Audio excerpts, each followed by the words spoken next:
Hey y'all, today we are talking about the law of attraction and why I think it's wrong and actually super harmful. And before we get into that, I'm Jen. I'm a holistic family consultant.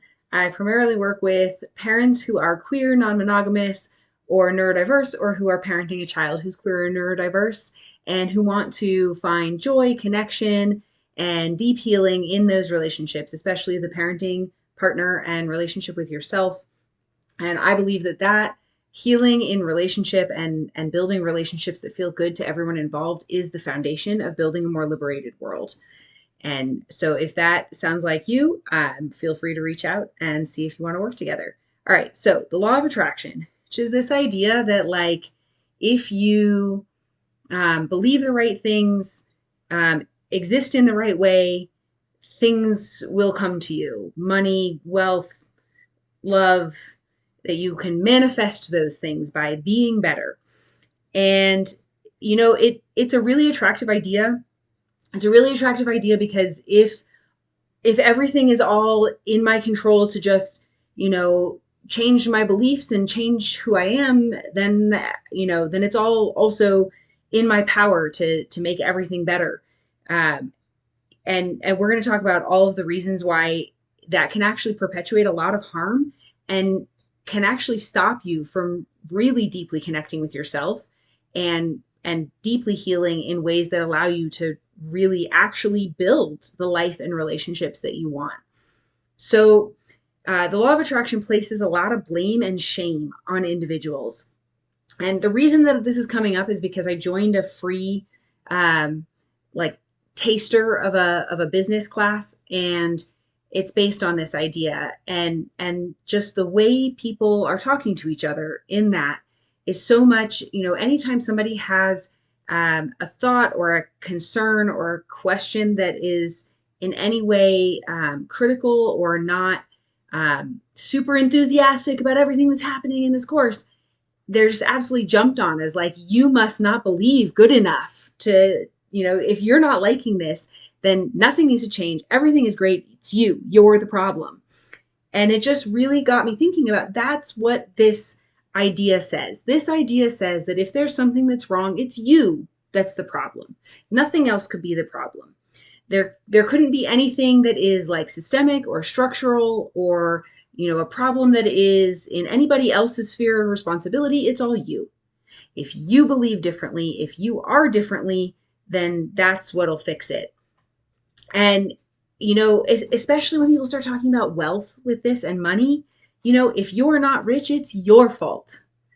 And it just ignores all of the systemic and generational reasons for poverty and for trauma and for uh, the emotional struggles. And yes, those things do keep us stuck. But this idea that it's your fault, that you're not good enough, is just so toxic. And it just puts all of the blame and shames people for being exactly where they are and who they are and having had the challenges they've had in their lives. And, when we start from that foundation, if that's the reality of this is who I am, this is what I've been through, this is what I faced, this is what I still experience today for those of us with marginalized identities, and start from that place to build a life that truly suits you, then we can actually get someplace, because that keeps it seated in this understanding of ourselves as not just isolated beings, but as part of networks of community and society and relationships.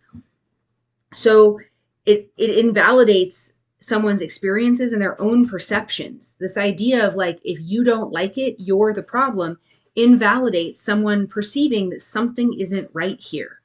And it tells them that their perception is wrong, and it asks people to override their instincts and believe that something out there is okay.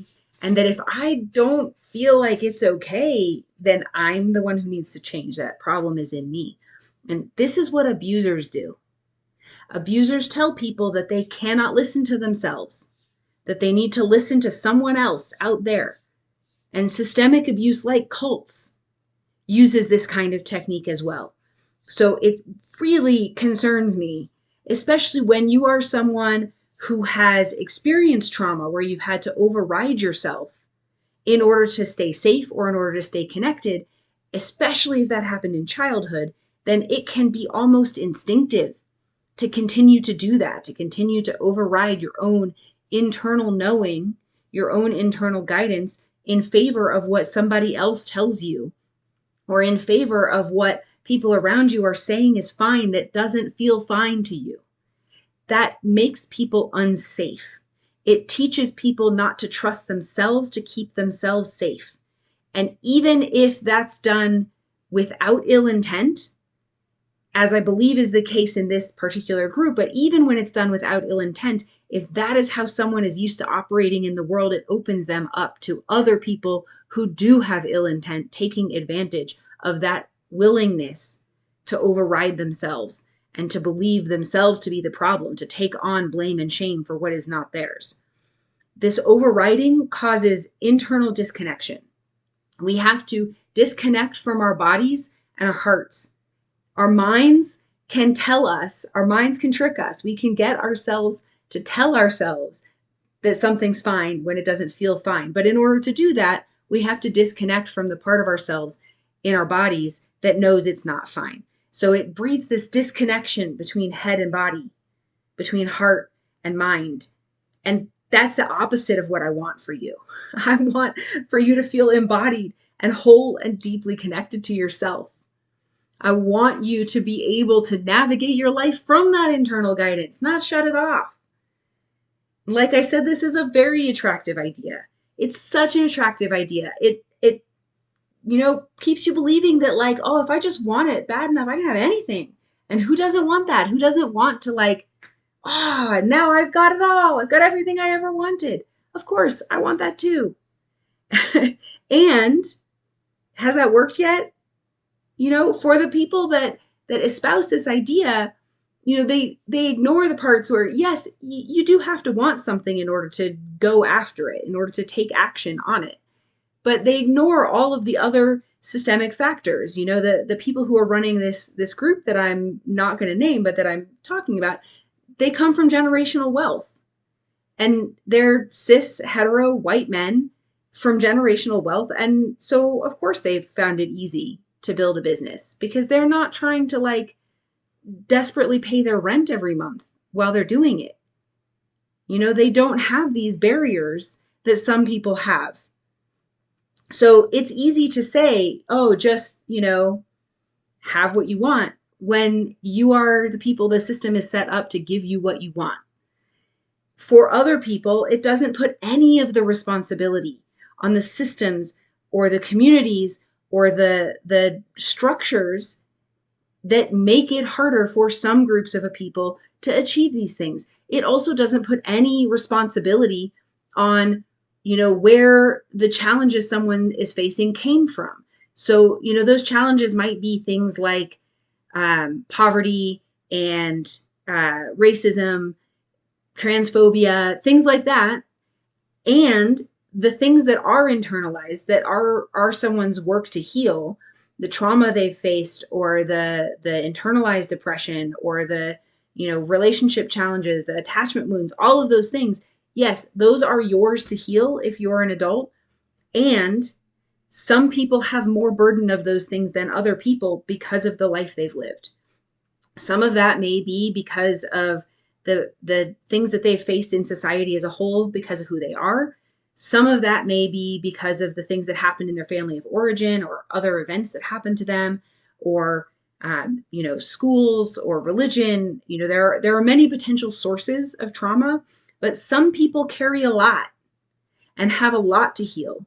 And some people carry relatively little and have relatively little to heal.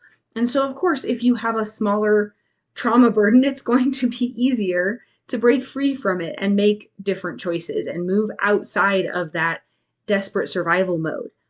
And that doesn't mean it's impossible for anyone, but we can't ignore that. We can't ignore the way that who we are in present time is seated within all of our experiences, all of the systems around us, all of the relationships that we've had in our lives. All of that is are pieces that we have to look at when we're looking at what needs to be healed, what is safe to change, and what might be adaptive ways of surviving in the world.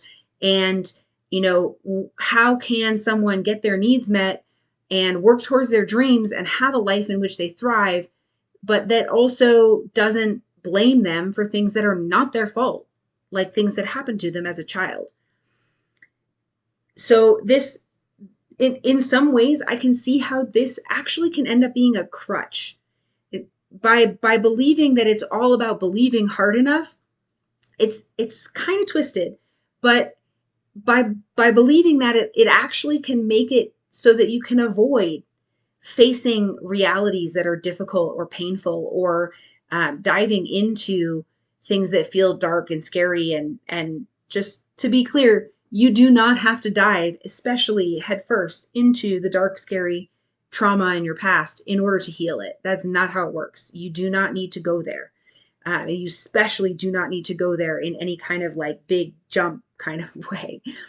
At most we dip toes into trauma. We do not jump into the trauma pool. So just to be clear about that, but it can actually be a defense in a sense. It's less vulnerable in some ways for some people to feel like, oh, I must just not be good enough, than to be vulnerable enough to look at all of the ways that you are hurt and struggling and that things are unfair, and get into that deep, vulnerable place in order to actually work on healing it. This idea of the law of attraction also supports this hyper individualistic, money worshiping, disconnected society that we live in. And that's not what I want. I want a society that is based on mutual support and cooperation, deep care and love for each other, connection, close relationship, interconnectedness, safety in relationship. And we can't build that if we stay in this mindset of like, I have to be this hyper individualistic person who's perfect and does everything right and believes everything perfectly. That's not serving what I want for all of us. That's not serving the structures that I want for all of us. All right, so we're going to talk a little bit here about the kernel of truth. So a lot of ideas like this, that they're really powerful and they're really, they draw people in, but they're harmful. They usually have a kernel of truth. And it's that kernel of truth that people go, see, there's that part, and think that means you can't dismiss the rest of it. So the kernel of truth is that you likely do have internalized stuff that isn't serving you. And so the law of attraction, they would call these limiting beliefs, and they would say that you need to let go of them or change them. And first of all, that sounds way simpler than it actually is in practice. And second of all, there's no compassion in that. Again, that's blaming and shaming you for having this limiting belief, instead of recognizing, why do you have that and what good has it served you? Because it has definitely served you some good at some point in your life, even if it's not serving you now. And it's really important to bring that compassionate lens to, how did I get this? Where did it come from? What has it served for me in my life? And then to look at, okay, and is that serving me now? Is there a need there that I can get met in another way? Is this something from a relationship in the past that is not actually applied to my present time relationships? Is it safe to try out something different? That's how real embodied change in beliefs goes, as opposed to the like, I don't believe that, I don't believe that, I don't believe that, I really, really, really, really super don't believe that, as it's like knocking on the back of your head because you haven't really gotten in touch with it and made friends with it, and gotten to a place of caring and compassion about it. That's what letting go really looks like, is actually getting to know something with such a compassionate lens that you can see how it's not serving you and allow something different to take that place. And again, this has to come from inside you. This cannot come from me or anybody else telling you what beliefs are not serving you anymore. This has to come from inside you, of this is where I want to be, and this is where I am now. And maybe you don't know what things are holding you back in between. And, I can help you figure that out. I can help you reflect for yourself. If you uncover something, I can help you with that compassionate lens and getting to know it and understand it deeply. But ultimately, it's you who decides what's serving you in your life in present time. So the understanding, all of that understanding, it has to be firmly rooted in your experiences of trauma, attachment, systemic harm, oppression, and understanding all of these layers. These beliefs don't just exist in isolation. You didn't wake up one day and decide to think that you weren't worthy, for example, or decide to think that you're not allowed to have boundaries with your partner. You didn't just pick that belief out of a hat and decide to hold on to it. It came from somewhere. And where it came from and why you have it matters. It matters to being able to heal it and to move forward in a way that serves you now. And it also matters to be genuinely evaluating, can I actually let go of this? Is it actually safe? Is my relationship with my partner one in which it is safe for me to set boundaries? And if not, what do we need to do about that? And that's a different question than just, I need to believe something different. There's also this really important piece about understanding what is and is not your responsibility. And especially for people who had attachment wounds in childhood, we often were taught that lots of things were our responsibility that were not, especially other people's feelings and other people's wants, and even caretaking other people's needs who, we should never be solely responsible for someone else's needs. And this is all of these are big topics. So if you have questions, let me know, because there can be more videos, or I can reference other videos where I've talked about some of these pieces. So what I want for you is for you to deeply connect with your own inner wisdom, your own inner knowing, the part inside of your body that you cannot lie to and that cannot lie to you. That's the part that I want to guide you and what's best for your life. Safety in relationship is what allows for all of this. Safety in relationship is what allows us to open up and unfold and allow that vulnerability out and grow, not overriding yourself in order to follow somebody else or do what somebody else has said you should, or follow somebody's plan. So I really, the opposite. Instead of me saying, here's the plan, do it, even if you don't like it, it's the opposite. I want you to first be in deep connection and relationship with yourself and your own body. And then from that allows opening up in a way that you can stay connected to yourself instead of overriding yourself. And that's what allows for real growth and for really orienting to what is best for you in this life.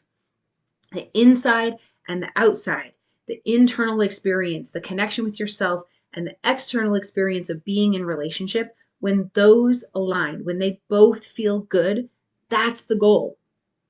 And you can't get there by overriding your connection with yourself in order to try to make the external relationship feel good. And most of us have attachment wounds where we have done just that.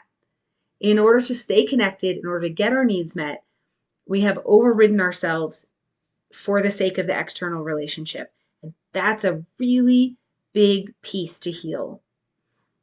So I want you to experience feeling welcome and wanted and celebrated, even when you disagree with me or you question me, and even if I'm not the right person to help you. And so the fact that people are coming into this group space that I've been referring to and saying, hey, I don't think I like this particular thing. What's up with that? And then getting pounced on. This is, you're the problem for seeing that as a problem. I'm no, the whole, in a healthy relationship, and that includes larger community relationships, there is space to say, this is not working for me, and have that be met with, so sorry, what can we do about that? Instead of being met with, you're wrong for thinking that's not okay for you. You know what's okay for you. You are the only person who knows what's okay for you. So if it's not okay for you, then that's the truth. It's not okay for you. That might or might not be somebody else's responsibility to do something about, but that doesn't, nothing that anybody else can say or do is going to change the fact that what's true for you is that it's not working. And that's just a statement. There's no value judgment in that. That's not a judgment on anybody else. That's just a statement of fact. This isn't working for me. It's what happens after that that determines whether or not there's a healthy relationship going on. So I want you to be able to orient back to that kind of unconditional acceptance that even when I disagree, even when I bring up something that's hard, even when I say something that could be taken as critical, that even when those things happen, that you are still welcome, wanted, worthy. That is what I want you to be able to orient back to and build that in all the spheres of your life. That's one of the key pieces of what a healthy relationship feels like. And I want you to be able to recognize when it is safe and when a relationship or a space is not the kind of place in which that exists. Because, this group that I'm talking about is a perfect example of not all spaces are that. Not all spaces have that kind of um, self awareness and differentiation and health in them. And when you're in a space that is not that, I want you to be able to recognize that and do what you need to do to keep yourself safe and take care of yourself and choose on purpose which spaces you participate in based on what feels right and good for you. So none of that is possible coming from a perspective that asks you to not listen to yourself or that puts the blame on you for things that are not your responsibility. And even the pieces that are your responsibility, blame and shame does not help anybody. Blame and shame never helps anybody to actually heal, to actually get in touch with their vulnerability and connect with themselves and work through the hard stuff that truly might be holding you back from what you want in your life. And that's all right. Like there's no shame in that. There's no shame in having things that are holding you back in your life because guess what? That's human. None of us are perfect. None of us are done healing. None of us have finished with our work, including whoever is telling you that the law of attraction is going to give you whatever you want in life. None of us are perfect. And there's beauty in that because it means that there's nothing wrong with you. You're not broken. You might be struggling. You might have things that would feel better if they were healed, but you're not broken and you're not wrong. And you deserve to be supported in a way that sees that and honors that and brings compassion and joy that you exist and you are exactly who you are and exactly where you are on this path and that you are showing up and working to heal the things that are no longer serving you. So if any of that resonates with you, I would love to hear from you. I would love to connect and have you as part of the community that I'm building because we can build relationships that feel better toward a more liberated world.